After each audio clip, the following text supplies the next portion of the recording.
शिव कथा कर रहे हैं। बहुत छोटा सा मनुष्य का शरीर है, मानव की देह बहुत छोटी सी है।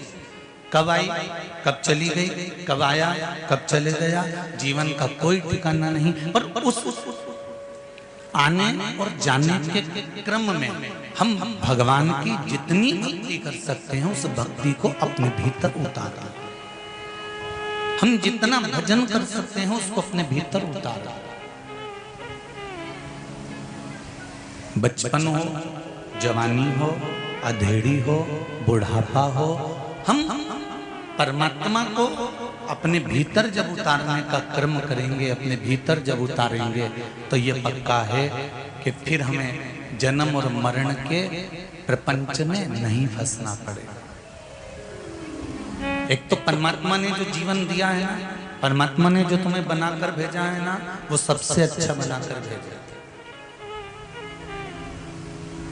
हमें दुनिया की निगाह में बहुत अच्छा नहीं बनना, क्योंकि तुम कितने भी अच्छे बन जाओ, कितने भी जोरदार बन जाओ दुनिया की निगाह में, सामने वाले की निगाह जैसी होगी वैसे ही तो नजर आएगा उसको। आप सोचो कि मैं अच्छा बन जाऊं, मैं बहुत अच्छा हूं, मैं बहुत अच्छा हूं और मैंने दुनिया के लिए बहुत अच्छा किया है, मैंने संसार के लिए बहुत अच्छा करना चाहा है। तुम कितने भी अच्छे बन जाओ, पर सामने वाले की दृष्टि भी तो अच्छी होना चाहिए, सामने वाले की नजर भी तो अच्छी होना चाहिए।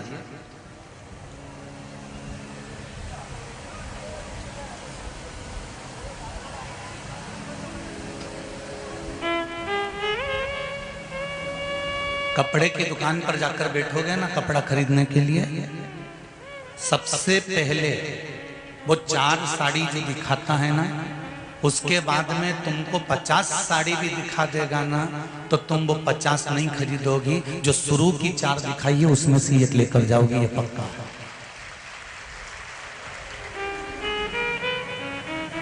उसके बाद में उसने 50 दिखा दी, 100 दिखा दी, 200 दिखा दी, 250 दिखा दी, 60 दिखा दी, 20 दिखा दी, पर तुमको जो पहले दिखाई है 2, 3, 4 जो भी प्रथम में दिखाई है, बस वही में से तुमको पसंद करना है। एक व्यक्ति को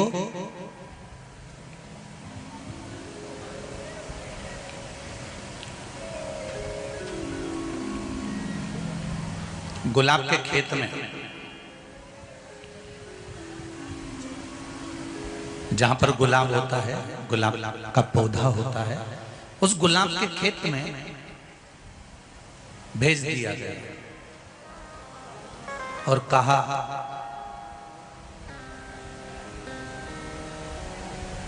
ये बगीचा है गुलाब का, यहां से लेकर वहां तक गुलाब लग रहा है, तुम्हें इसी रास्ते से निकल कर जाना। सबसे अच्छा गुलाब तोड़ लेना, उसको लेकर बाहर आ जाना, पलट कर वापस नहीं जा सकते, आगे नहीं बढ़ सकते पीछे की ओर, बस आगे बढ़ते जाओ और गुलाब तोड़कर, एक गुलाब तोड़कर लाना और अच्छा लेकर आना। जैसे ही वो गुलाब के बगीचे में अंदर गया, उसको एक बड़ा सुंदर बड़ा सारा गुलाब दिखा, कितना सुंदर है, इसको तोड़ लेता हूं। पर उसके मन में आया कि तोड़ तो लूंगा, पर मेरे को लगता है आगे और अच्छा गुलाब मिलने वाला। वो और आगे गया, उसने देखा क्या जोरदार गुलाब है, ये तो उससे भी बड़ा है। फिर उसने सोचा ये तोड़ लेता हूँ, नहीं इससे अच्छा और आगे होगा, और आगे गया, उसने फिर वो गुलाब देखा, उसको तोड़ना चाहा, फिर इसके मन में आया इससे अच्छा और आगे होगा, फिर और आगे गया, बढ़ते बढ़ते बढ़ते बढ़ते दरवाजे के करीब में पहुंच गया और आखिरी में फिर कोई बड़ा गुलाब नहीं मिला, एक छोटा सा गुलाब तोड़ कर लेकर बाहर निकल गया। क्यों? क्योंकि उसकी ये अभिलाषा थी कि और अच्छा होगा, और अच्छा होगा, और अच्छा होगा, और अच्छा होगा, और अच्छा होगा। अच्छा ढूंढने के चक्कर में बाद में उसको अच्छा मिला ही नहीं, एक छोटी सी अच्छाई लेकर बैठ गया। इसलिए शुरुआत में जो तुमको अच्छा मिलता जाए, बस उसी को संजोकर आगे बढ़ते चले जाओ। राम नाम, कृष्ण नाम, शिव नाम, भगवान का नाम लेकर संजोकर अग्रणी बढ़ोगे तो जीवन का सुख अपने आप पा जाओगे।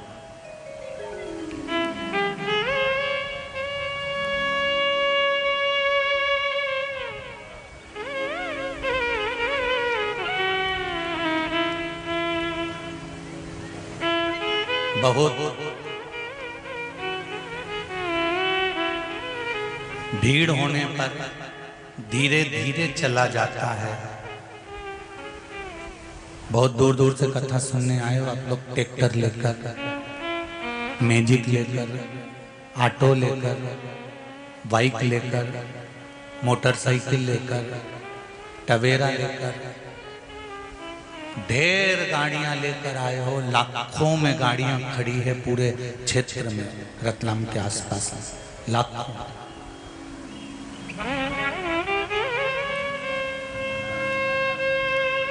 आए वहां तक ठीक है, शिव कथा तक पहुंच गए वहां तक भी ठीक है, पर जब यहां से जाओ तो जल्दी जल्दी में तेज गाड़ी नहीं चलाना है। हमको गाड़ी की स्पीड धीमी कर कर जाना। ड्राइवर गाड़ी तेज चलाए तो बैठे हुए पैसेंजर को कह देना चाहिए भैया थोड़ा धीमे चला, भैया थोड़ा आराम से चला, भैया थोड़ी रास्ते चला, भैया थोड़े हौले, थोड़ा धीमा धीमा गाड़ी चला।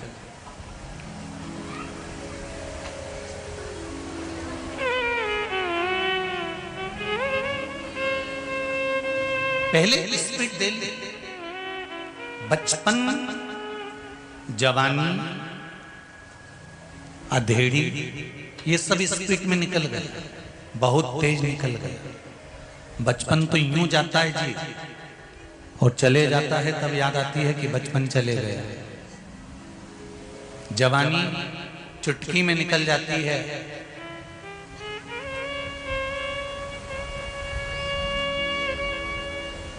फिर कोई उम्र भी पूछे तो बताने में शर्म आती है कि कैसे बताऊं मैं 35 की हो गई, कैसे बताऊं। अब बोलूं तो बोलूं कैसे कि मैं 35 की हो गई, ने 42 की हो गई, ने 32 की हो गई, ने 33 की, ने 34 की। कितना सोचना पड़ता, कितना। बचपन जल्दी निकल जाता है, जवानी जल्दी निकल जाती है, अधेड़ी भी कमाते कमाते निकल जाती है। एक बुढ़ापा ऐसा होता है जिसमें स्पीड थोड़ी स्लो होती है।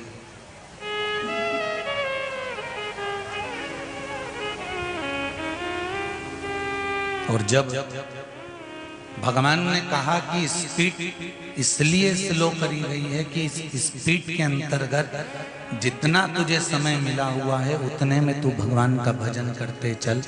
भजन करते चलेगा, हारन बजाते हुए चलेगा, धीरे धीरे चलेगा तो वहां तक, भगवान के धाम तक तू पहुंच जाएगा। स्मरण करते करते चल। राम राम रटते रहो जब तक घट में प्राण, कबहू तो दीन दयाल के भनक पड़े। कभी तो सुनेगा एक स्पीड, पर निवेदन है बुढ़ापे का इंतजार मत करना। कोरोना महामारी में देख लिया, जो बूढ़े थे वो तो बच गए, जवान जवान निपट गए। बुढ़ापे का इंतजार मत करना कि बुढ़ापा आएगा तब मैं राम गाऊंगा, बुढ़ापा आएगा तब मैं कृष्ण गाऊंगा, बुढ़ापा आएगा तब मैं भगवत भजन करूंगा, बुढ़ापा आएगा तब मैं संकीर्तन करूंगा। हमें बुढ़ापे का इंतजार नहीं करना है। हमें जो अवस्था चल रही है, हम ये भी नहीं कहते कि तुम दुकान छोड़ दो, हम ये भी नहीं कहते कि तुम गंगा जी के घाट जाकर बैठ जाओ, तुम नर्मदा जी के घाट जाकर बैठ जाओ, तुम यमुना जी के या सरयू जी के घाट जाकर बैठ जाओ। बिल्कुल मत बैठो, तुम तो दुकान पर बैठो। सवेरे 9 बजे से लेकर रात को 9 बजे तक बैठो, कोई मना नहीं करेगा तुमको।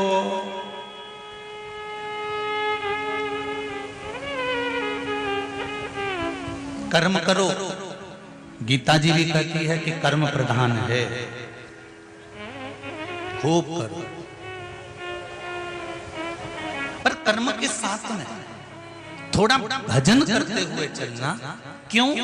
क्योंकि भजन कर्म में भाग्य की चाबी है।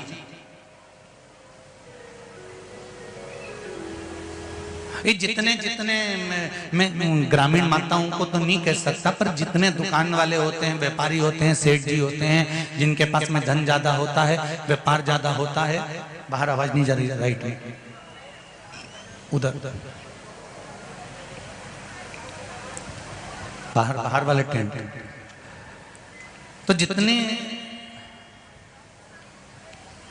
व्यापारिक बंधु होते हैं, जितने व्यापार करने वाले होते हैं, जितने व्यवसायी होते हैं, वो व्यवसाय करने वाले, व्यापार करने वाले बैंक में जाकर लॉकर लेते हैं और लॉकर में सोना चांदी रखते हैं। बोलो रीजी जी, सही है कि गलत है?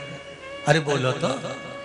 लॉकर में रखते हैं, उसकी 2 चाबी होती है लॉकर की। एक चाबी तुमको दे देता है बैंक वाला और एक चाबी बैंक का मैनेजर अपने पास में रख लेता है। बोलो सही है? अरे बोलो तो। बैंक का मैनेजर एक चाबी को अपने पास रखेगा और एक चाबी आपको दे देगा। अब तुम अपनी चाबी कितनी भी घुमा लो, ताला खुलेगा? बोलते तो जाओ। नहीं। लॉकर खुलेगा? नहीं। और मैनेजर अपनी चाबी कितनी भी घुमा ले, लॉकर खुलेगा? नहीं।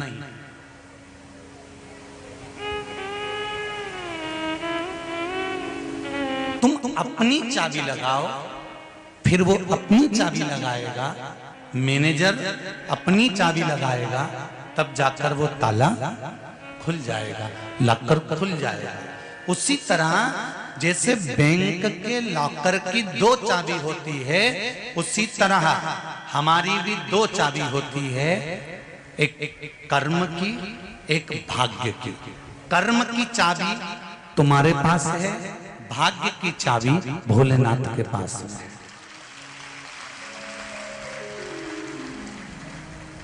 आप केवल कर्म करे जाओगे, कर्म करे जाओगे, कर्म करे जाओगे, चाबी घुमाए जाओगे, घुमाए जाओगे, घुमाए जाओगे, लॉकर खुलेगा?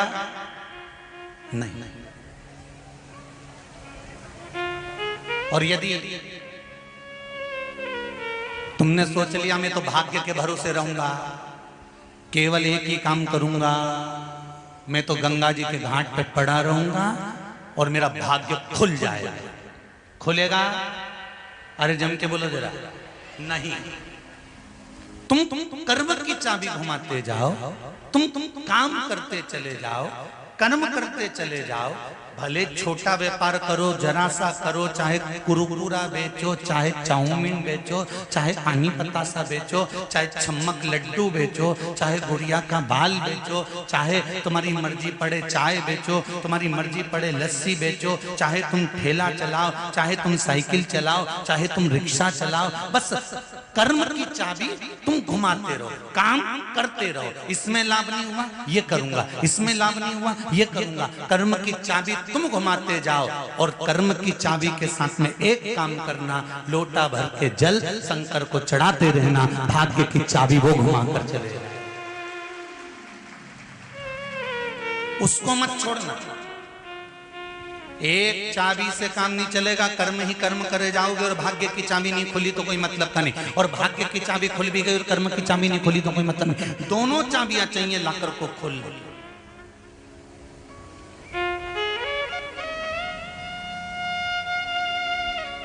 दोनों। हरि भजन बिना विश्राम, भोलेनाथ बिना उद्धार, भोलेनाथ बिना उद्धार, शंभुनाथ बिना उद्धार नहीं, हरि भजन बिना भगवान नहीं। भगवान के भजन बिना, कर्म की चाबी घुमाने के साथ में भाग्य की चाबी जरूरी है, बहुत जरूरी।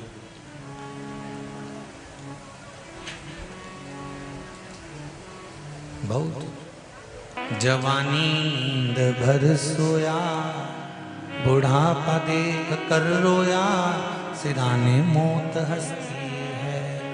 हमारा बचपन, हमारी जवानी, हमारी अधेड़ी, हमारा बुढ़ापा जो निकल रहा है, चुटकियों में जा रहा है, ये जो आ रहा है, अवस्था बढ़ती चली जा रही है, कहीं वो परमात्मा से हमको दूर ना कर दे।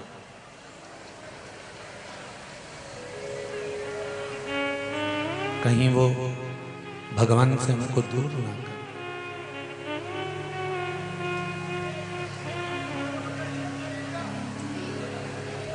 जल चढ़ाने के बाद में, आज वैशाख की शिवरात्रि है, जल समर्पित किया है। जल चढ़ाने के बाद में आचमन किया थोड़ा बहुत, अरे बोलो तो जम के किया है ना।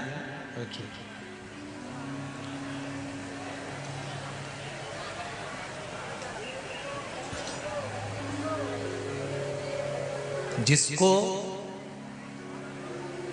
डॉक्टर कह देता है कि इसको नाड़ियां चोक हो गई हैं, नसें ब्लॉक हो गई हैं, इसका बाईपास करना पड़ेगा, रिंग डालना पड़ेगा या पाइप डालना पड़ेगा, उस व्यक्ति को ऑपरेशन कराने से पहले किसी भी शिवरात्रि पर,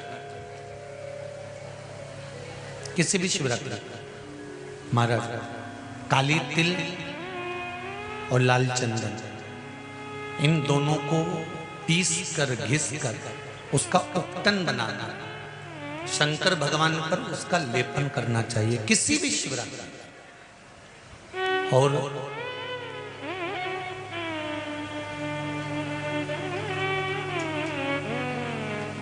1 मिनट, 2 मिनट, 5 मिनट अपने नाम और गोत्र को बोलकर शिव जी का जलाभिषेक करना चाहिए। जो उपटन लगाया गया है, उस उपटन में से थोड़ी सी मात्रा लाल चंदन की, काली तिल की, जो पीस कर आपने शिव जी पर लगाया है, उसको लेकर आकर वक्षस्थल पर 7 दिन या 8 दिन उसको लगाना चाहिए।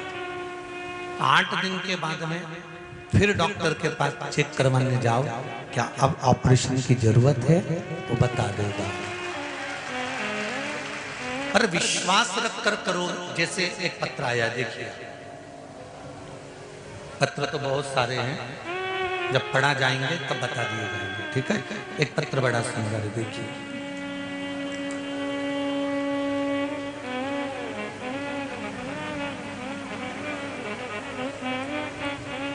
मनीषा सेन, पिता कैलाश चंद्र जी सेन, थावरिया बाजार रतलाम से हैं।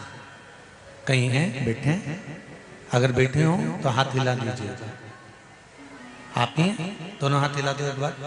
हर हर महादेव।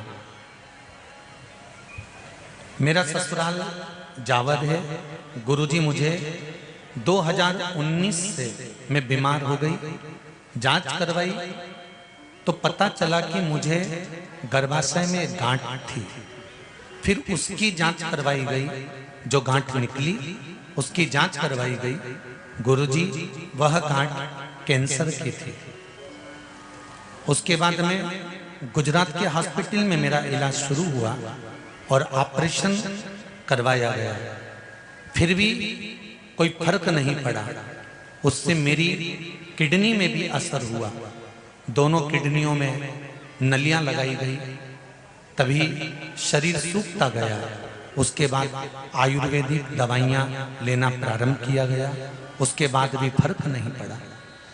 तब मैंने मोबाइल पर आपकी वीडियो क्लिप आया, उसमें आपने कहा कि अगर आपको कोई औषधि ले रहे हो और वो औषधि नहीं लग रही तो उसको शंकर जी को समर्पित कर दो और शिव जी से कहो श्री शिवाय नमस्तुभ्यम मंत्र बोलने के बाद बाबा से विनती कर कर कहो कि बाबा जब आप जहर का प्याला पी सकते हो तो क्या मेरा रोग नहीं पी सकते। और बाबा से विनय करा, निवेदन करा। मैं बिस्तर पर पड़ी रहती थी, उठ नहीं पाती थी, मुझसे चला नहीं जाता था, पर बाबा की ऐसी कृपा है कि जब से मैंने ये उपाय करा है, आज कथा में 6 दिन से कथा लगातार श्रवण कर रही है। ये कैंसर के मरीजों का हाल है कि शिव बैठा है। बैठो बहन, बाबा की कथा में आए हो और बाबा ने इतना अच्छा कर दिया है ना आपको, तो उस पर विश्वास करना और जल्दी पूर्ण तरह से ठीक कर देगा। उस पर भरोसा पूरा रखिए।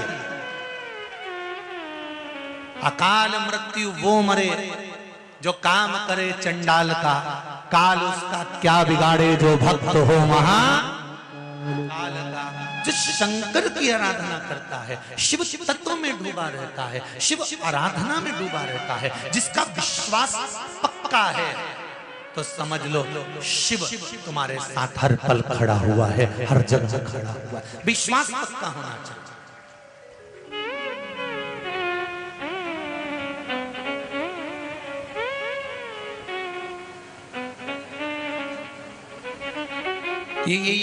ये दुनिया के लोग जो ये बात करते हैं ना, किसी ने कुछ कर दिया हमारे ऊपर, तो किसी ने कुछ कर दिया हमारी दुकान के ऊपर, किसी ने कुछ कर दिया हमारे ऊपर, ये ऐसी बात वही करते हैं जिनको भगवान पर भरोसा नहीं होता। किसी ने कुछ कर दिया, किसी ने कुछ कर दिया। अरे भाई, जैसे धूप है, छांव है, दिन है, रात है, उसी तरह जिंदगी में, व्यापार में, तरक्की में, उन्नति में कभी सुख है तो कभी दुख है, बराबर चलते रहते। ये आप किसी से नहीं कहें कि मेरे को दुकान पर किसी ने कुछ कर दिया, व्यापार में कुछ कर दिया, किसी ने मेरे ऊपर टोना कर दिया, ये कर दिया, मैं बीमार हो गया, मेरे साथ ऐसा हो गया, मेरे साथ वैसा हो गया। कोई कुछ नहीं कर सकता।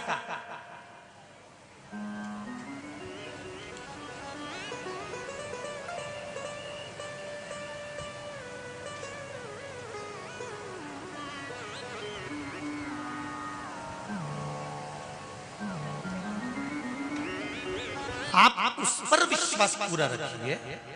शंकर जी कहां रहते हैं? शंकर भगवान कहां रहते हैं? 2 स्थान, एक कैलाश, दूसरा शमशान। काशी भी शमशानी थी। अभी इससे पहले जब हरिद्वार की कथा कही तो उसमें कहा था काशी शमशान जो भगवान शंकर को प्रिय था। दक्ष प्रजापति ने जो श्राप दिया था शिव जी को कि तुम्हें शमशान में रहना पड़ेगा, तो काशी में शिव रहे, काशी शमशान था। एक कैलाश पर रह रहे, दूसरा शमशान में रह रहे।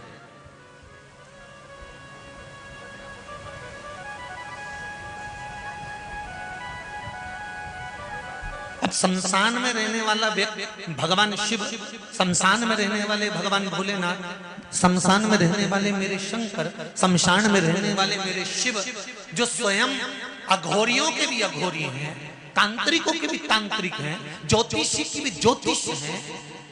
ये ज्योतिष विद्या तो बाद में चालू हुई साहब। सबसे पहला तो ज्योतिष आचार्य मेरा भगवान शंकर था।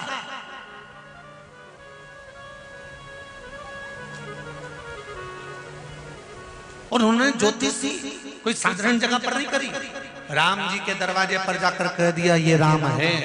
भगवान कृष्ण के दरवाजे पर कह दिया यशोदा रानी तेरी गोदी में जो लाला है इस पे काल मंडरा रहा है।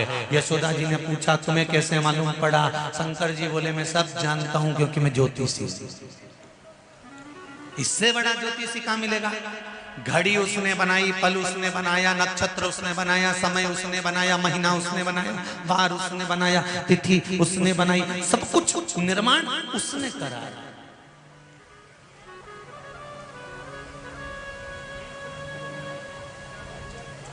शिव से बड़ा ज्योतिषी कौन होगा?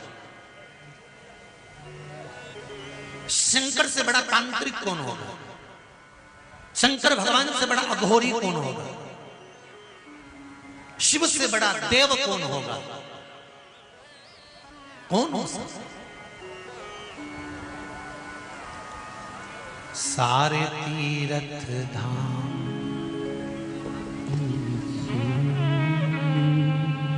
सारे तीर्थ धाम आपके चरणों में, हे भोलेनाथ प्रणाम आपके चरणों में। संपूर्ण दुनिया वास्तु शास्त्री हो, ज्योतिष आचार्य हो, तांत्रिक हो, अघोरी हो, शिव क्या है?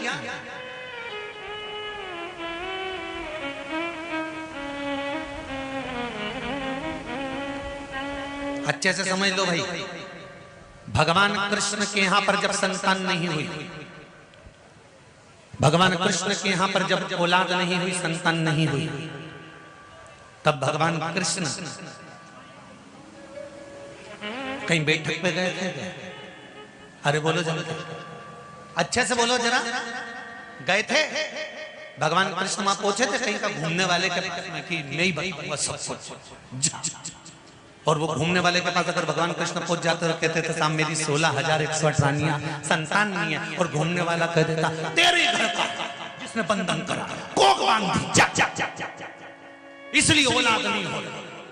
तो भगवान कृष्ण तो आधे से ज्यादा समय तो इसमें निकाल देते कि करूं क्या, एक रानी को सही करूं, दूसरी बिगड़ जाए, दूसरी को सही करूं, तीसरी को बिगड़ जाए, तीसरी को सही करूं, चौथी बिगड़ जाए। अगर ये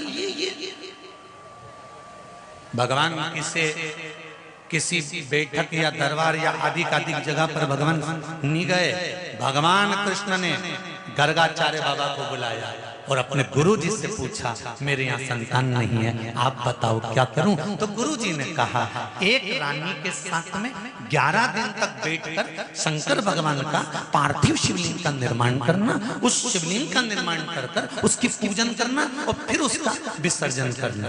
ठीक है, एक एक रानी के साथ में 11 दिन तक बैठना, शिवजी का अभिषेक करना, पूजन करना, विसर्जन करना। शंकर भगवान का जब रोज अभिषेक करेगा, रोज पूजन करेगा, तो शंकर भगवान भी मन में सोचेगा इसके पास कोई काम नहीं है, मुझे पकड़ के बैठे। तो कुछ अब तुम किसी के दरवाजे पर रोज रोज चले जाओ, रोज रोज चले जाओ, रोज रोज चले जाओ, रोज रोज चले जाओ, तो वो व्यक्ति भी सोचेगा फिर आ गई कमला भगवान, फिर दिख गई। अभी तो कल मैंने इसको बोला था कि मैं 2 दिन बाद मिलूंगी, फिर 2 दिन बाद फिर 3 दिन बाद फिर पूछ गई। आखिरी में उसको तुमसे मिलना पड़ेगा और तुम्हारा समाधान करना पड़ेगा, ये निश्चित है, पक्का।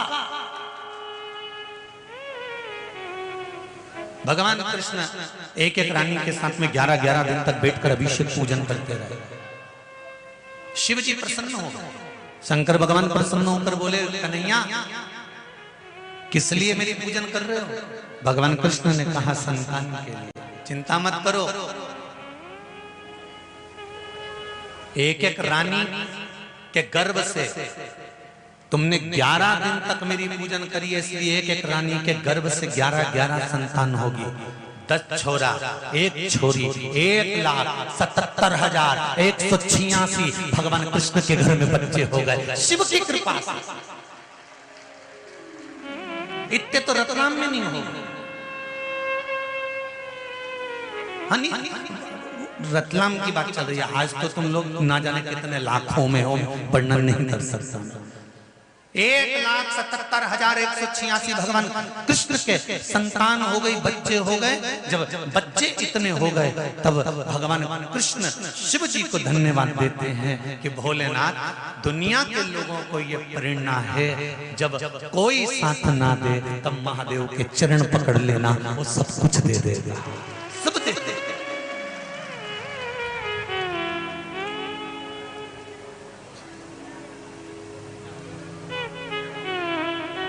जिन जिन ने आज बैसाख की शिवरात्रि के दिन जल चढ़ाया है, तारीख लिख कर रखना और 3 महीने तुमने जो मांगा है,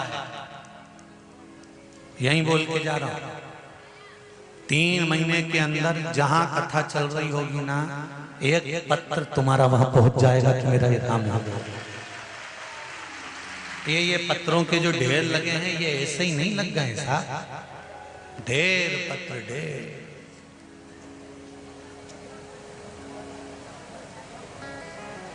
और यहां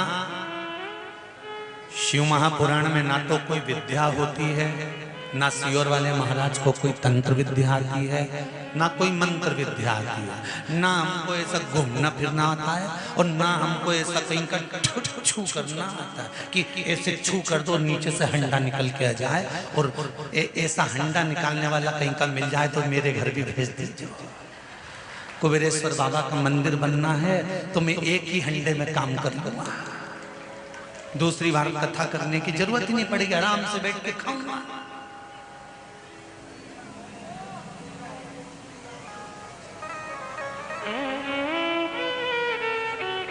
ना हम तंत्र जानते हैं, ना हम मंत्र जानते हैं, ना हम साधना जानते हैं, हम तो केवल इतना जानते हैं, श्री शिवाय नमस्तुभ्यं।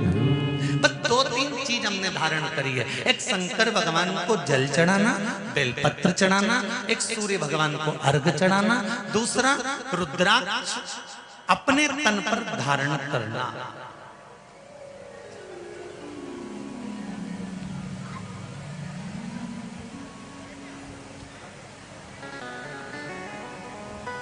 जब मन में अशांति हो, रुद्राक्ष को पानी में गला लिया, जल पी लेना। रात को सिर दुख रहा हो, रुद्राक्ष को पानी में गला लिया, सोने से पहले पी लिया, बस इतना सीखा।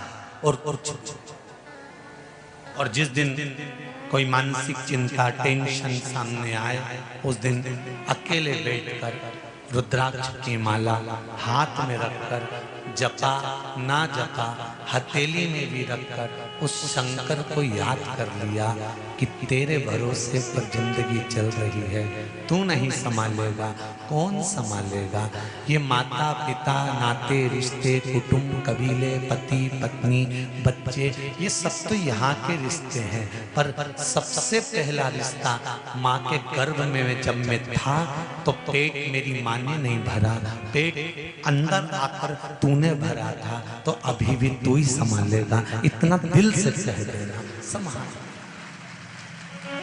माता के गर्भ में जब हम उल्टे लटके हुए थे, हमारी दोनों मुष्टिकाएं बंद थी, उल्टे लटके थे, तब कौन भोजन दे रहा था, कौन पानी पिला रहा था, कौन संभाल रहा था।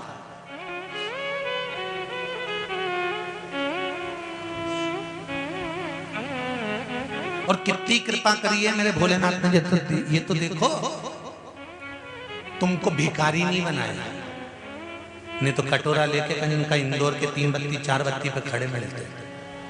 धन्यवाद दो उसको, अच्छे माता पिता के गर्भ से जन्म दिया है, अच्छे घर में जन्म दिया है, अच्छे कुल में जन्म दिया है, अच्छी पत्नी मिली, अच्छा पति मिला, अच्छे बच्चे मिले, पूरा शरीर मिला, एक भी डिपार्टमेंट गड़बड़ नहीं दिया, सब पूरा दिया। ये तेरी कृपा है, और सबसे बड़ी कृपा तूने ये करी कि भारत की भूमि पर जन्म दिया, इससे बढ़कर कुछ। और इससे बड़ी कृपा एक कर दी कि मुझे सनातनी धर्म में पैदा कर दिया, मुझे गलत धर्म नहीं। जिस सनातन धर्म के अंदर एक मछली को भी पूजा जाता है, जिस सनातन धर्म के अंदर एक मछली को भी कष्ट नहीं दिया जाता।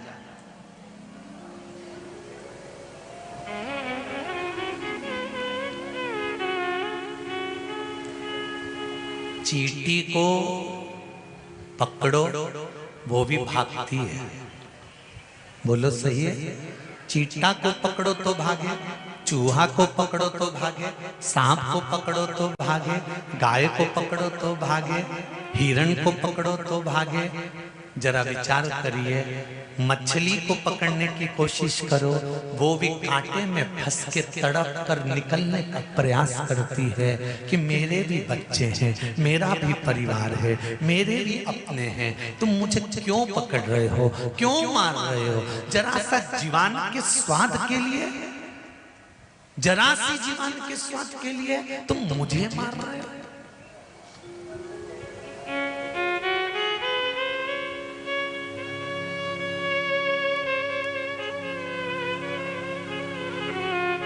क्यों? किसी को कष्ट देना सनातन धर्म में नहीं लिखा।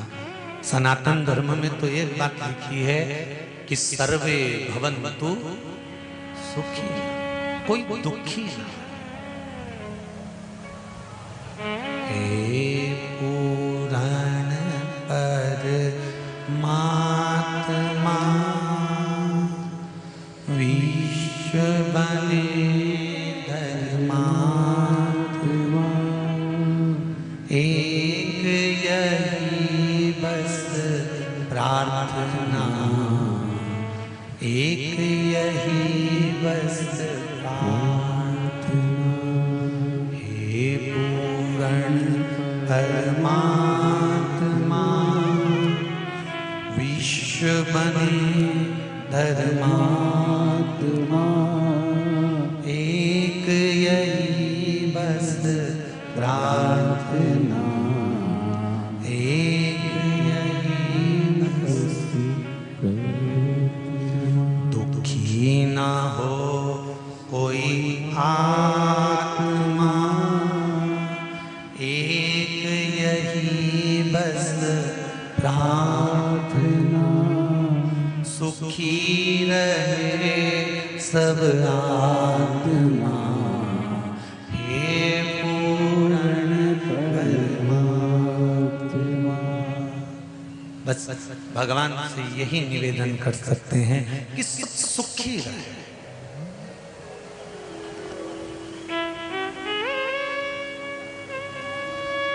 जब दुनिया के लोग कहते हैं ना गुरुजी कलयुग आ गया, घोर कलयुग आ गया, बड़ा दुख होता है।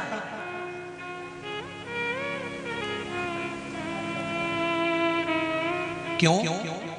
क्योंकि हमारे वेदों में, हमारे पुराणों में, हमारे शास्त्रों में लिखा हुआ है कलयुग अपना काम करेगा।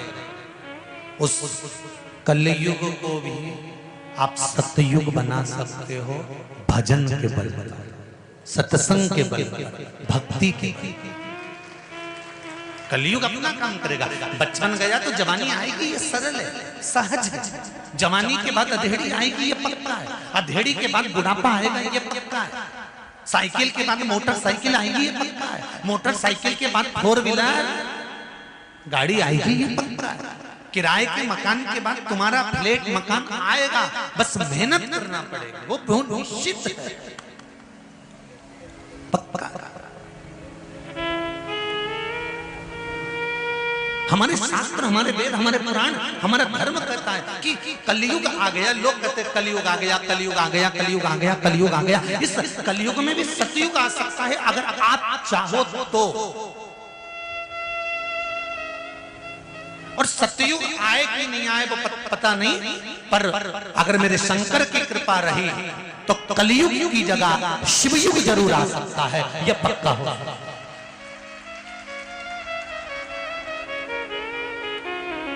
एक नए युग का निर्माण है शंकर की शिव महापुराण की कथा।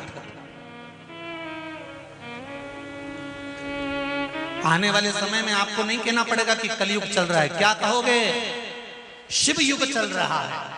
मंदिर मंदिर में भीड़ लगी पड़ी हुई है, लोग जल लेकर जा रहे हैं, दिया जला रहे हैं, पशुपति व्रत कर रहे हैं, शंकर के मंदिर को देखकर प्रसन्न हो रहे हैं, उसकी चौखट को देखकर आनंद उत्पन्न कर रहे हैं। कोई जाता है मंदिर में झाड़ू लगा जाता है, कोई जाता है शिव मंदिर में पोछा लगा जाता है, कोई जाता है शंकर जी के सामने से निकल कर जाता है तो थोड़ा इस्माइल देकर चले जाता है, कोई जाते जाते मस्तक झुका देता है, कोई जाते जाते हर हर महादेव कह देता है। सबके मुख पर श्री शिवाय नमस्तुभ्यम है। कोई नमः शिवाय कर रहा है, कोई पंचाक्षर मंत्र कर रहा है, कोई रुद्राक्ष गले में धारण कर रहा है।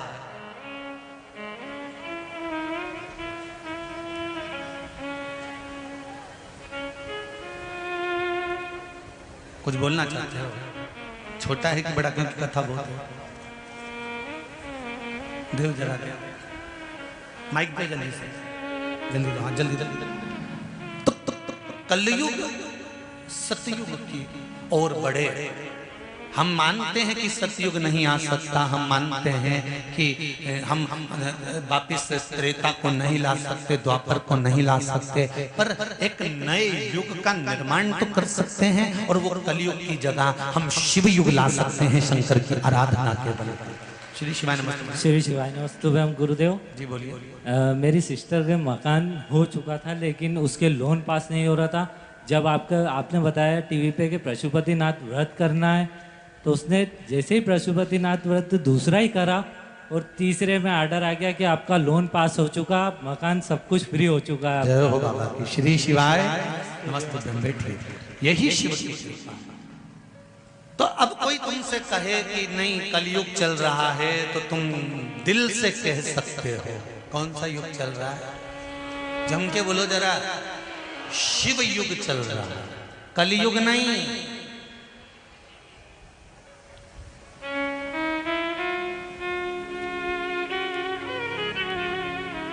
हर हर महादेव, घर घर महादेव। यहाँ ये 2-3 चीजें याद कर लेना। हर हर महादेव, घर घर महादेव।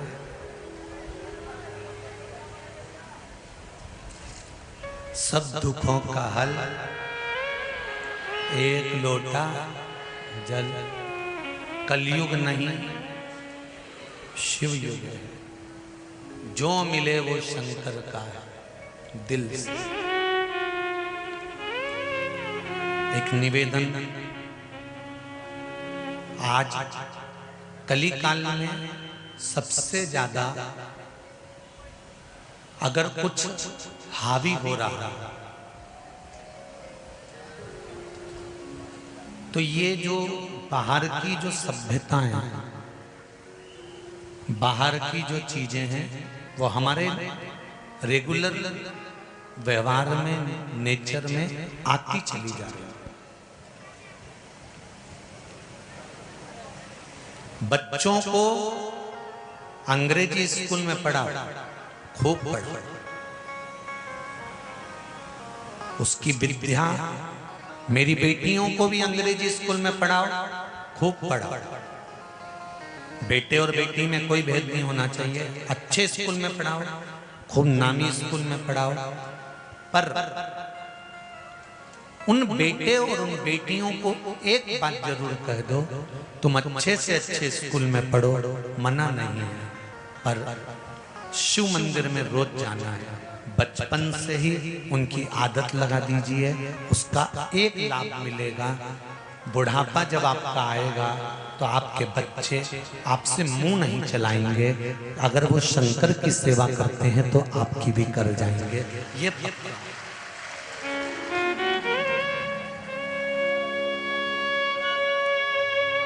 इस पूरे पंडाल में और बाहर जितने खड़े हुए धूप में, इधर उधर, पीछे आगे, राइट लेफ्ट, जितने भी खड़े, मुझे विश्वास है कि यहाँ 70 से ऊपर वाले तो कम ही है। 60 से ऊपर वाले कम हैं। जितने यहाँ पर बैठे दिख रहे होंगे ना, ये सब 60 के अंदर के होंगे। मतलब अभी इनका बुढ़ापा नहीं आया। कितने बैठे हो रहे 60 के अंदर वाले? जरा हाथ उठाओ तो। 60 के अंदर वाले, 60 के ऊपर वाले मत उठा जो, तुम्हें तो भगवान ही उठाएगा फिर, तुम काहे उठावा। तो 60 के अंदर वाले उठाओ, जरा उठा लिए? हाँ बहुत बढ़िया, हर हर, रख लो रख लो। अब 60 के ऊपर वाले उठाओ जरा। हाँ नहीं ठीक है, तुम लोग भी आए हो, एक बात तो है। तो अब जितने 60 के ऊपर वाले बैठे हैं ना, और जितने 60 के अंदर वाले बैठे हैं, तुम एक बात इन 60 से ऊपर वालों से सीखिए कि तुम आए और ये आए। ये 60 के ऊपर वाले जो यहाँ आए, इनके गोड़ा में, इनकी कमर में, इनकी पीठ में कितना कष्ट रहता होगा। उसके बाद भी आधा आधा किलोमीटर तक पैदल जहाँ गाड़ियां खड़ी कर दी, वहां से यहाँ तक पहुंचे कि नहीं पहुंचे।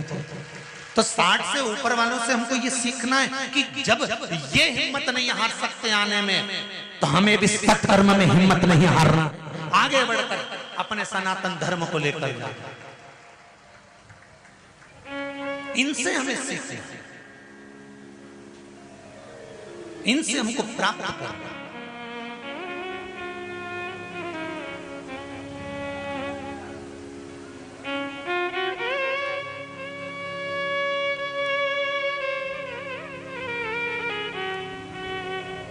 महाराज शिव कथा कर रहे, भगवान शंकर का स्मरण कर रहे, शिव भक्ति कर रहे कि आपके द्वारा किया गया एक लोटा जल समर्पित, एक चावल का दाना समर्पित, या किसी भाव से आप जो भगवान शिव की आराधना करते हो, उसका फल आपको मिलेगा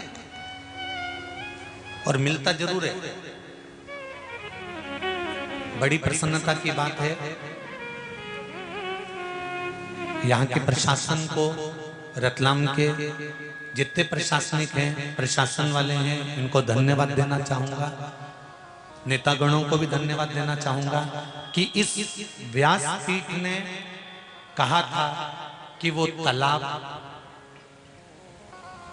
पूरा स्वच्छ और सुंदर बनाने का प्रयास करो, और वहां कार्य प्रारंभ होना चालू हो गया है। उसके लिए बहुत बहुत धन्यवाद, बहुत बहुत धन्यवाद। शिव कृपा से, शंकर की दया से, उदारता से, अगर कथा का लाभ आपने लिया है तो हमको यही खुशी है कि आपने कुछ उसको करने का प्रयास करा और उसको करना प्रारंभ करा। सुख इसी को कहते हैं। शिव पुराण कह रही है भगवान शंकर शमशान में निवास करते हैं, कैलाश पर निवास करते हैं। शमशान में रहने का कारण उनका केवल इतना है कि तेरे कैलाश का मतलब है कि शीतलता में रहना, और शमशान में रहना मतलब अंत समय में रहना। माता की जो कोख होती है, माता का जो गर्भ होता है, माता के जो गोद होती है, वो शीतलता का अनुभव कराती है। तो तुम्हारे जन्म के समय पर भी शंकर है और तुम्हारे मृत्यु के समय पर भी शंकर है। चालू जहां से हुए वहां से लेके अंत तक कोई दूसरा नहीं, केवल शिव ही, शंकर, केवल शिव।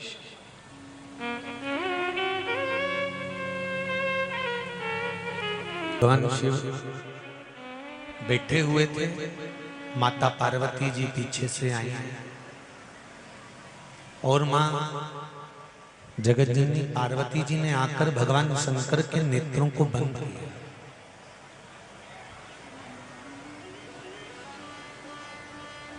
जब शिव जी के नेत्र माता पार्वती जी ने बंद करे, पीछे से आकर जैसे ही नेत्र शंकर भगवान के बंद किए, तब शिव जी के नेत्र से एक अश्रु नीचे गिर गया, जिससे अंधकासुर की उत्पत्ति हो गई।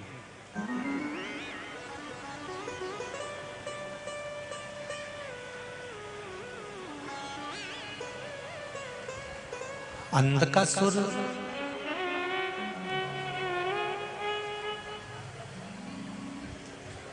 जिसको भगवान शिव जी ने कहा कि इसको ले जाकर समुद्र में फेंक दो, ये श्रेष्ठ नहीं है।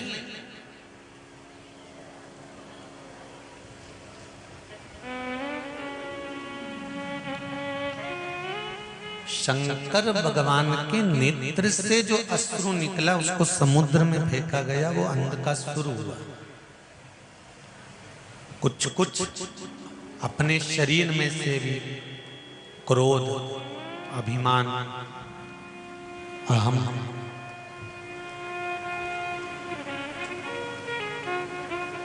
तृष्णा, लोभ, आसक्ति, इनको कभी कभी निकाल कर फेंक देना चाहिए।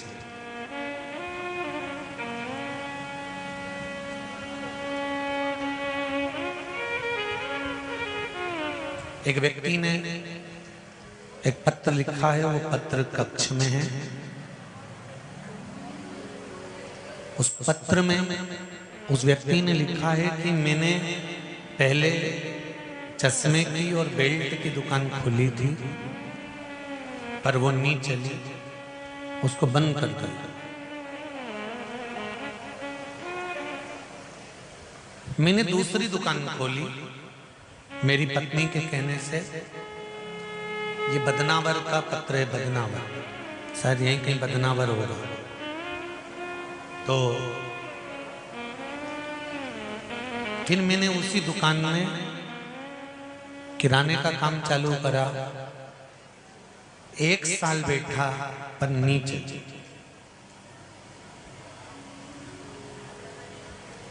मैं जो भी काम करता हूं वो होता ही नहीं है, चलता ही नहीं है। अब आप मुझे बताओ कि मैं कौन सा काम करूं कि वो चल जाए।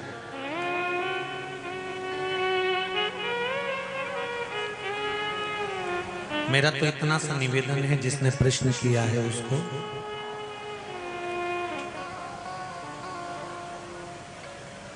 एक ही कुएं को जरा नीचे तक गहरा खोदने का प्रयास करिए। 50 फीट कुआं उधर खोद दिया, 60 फीट उधर खोद दिया, एक बोर इधर लगवाया 100 फीट का, एक बोर उधर लगवाया 70 फीट का, एक बोरिंग उधर करवाया 150 फीट का। उसकी जगह तुम्हारा दिल करे वहां एक बोरिंग करवाओ और 350-400 फीट करवा दो, पानी निकलेगा, पक्का है। नहीं आए तो और करा, 400 पे नहीं आए तो 450 करा, पर एक ही जगह पर करा।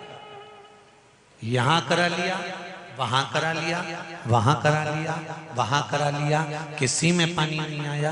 एक ही जगह अगर बोरिंग करवाता रहता 10 जगह की जगह एक ही जगह पर तू 100 फीट वहां करवाता फिर रहा, एक ही जगह करवा लेता तो पानी निकल जाता। उसी तरह 10 दुकान बदलने की जरूरत नहीं है, एक ही दुकान पर दिल से तू कर्म की चाबी घुमाते रहे, वो भाग्य की चाबी घुमाएगा। उस पर विश्वास रख,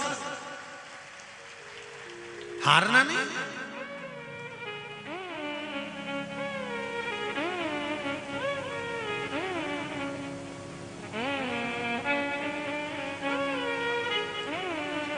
एक पत्र आया, देखिए।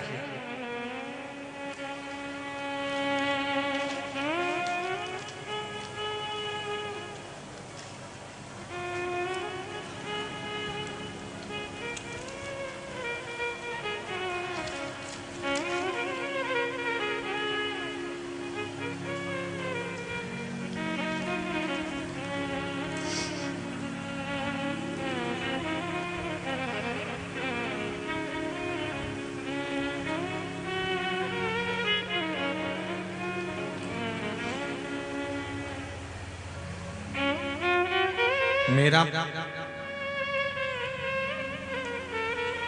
पता नाम सुमित्रा हंसड़ा। मैं मंदसौर से आई हूँ। कहीं बैठी हैं सुमित्रा जी? आपने जो पत्र लिखा आप ही हैं? दोनों हाथ हिला दो एक बार। हर हर महादेव।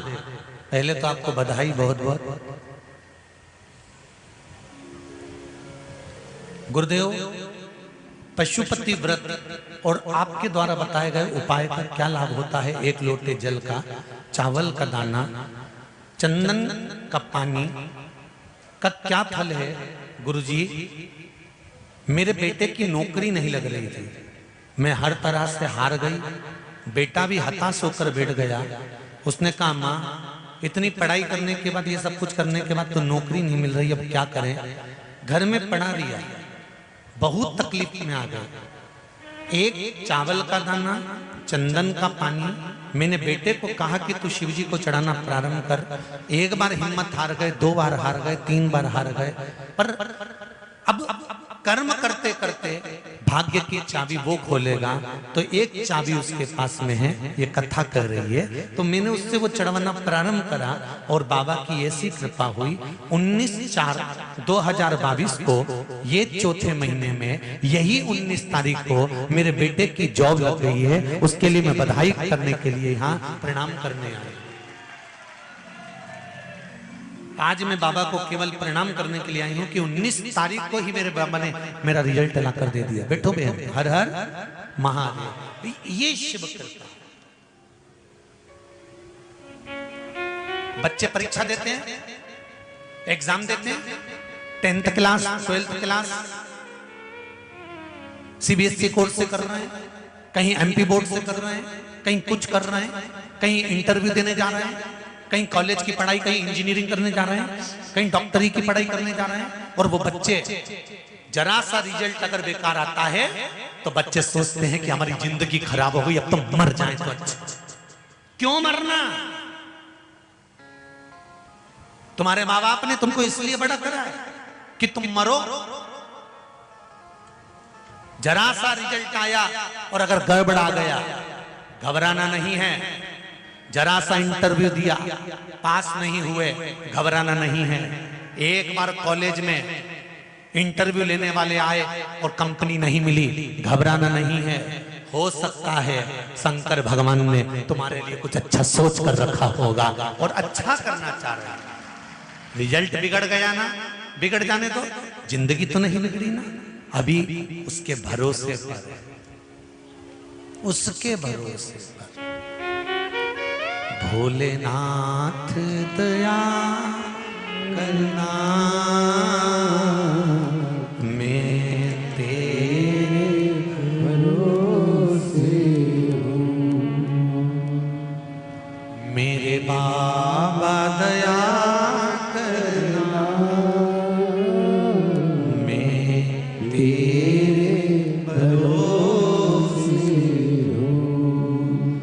ना घर के भरोसे हूँ, ना परिवार के भरोसे हूँ, ना घर के भरोसे हूँ, ना परिवार के भरोसे हूँ। मेरे बाबा दया करना,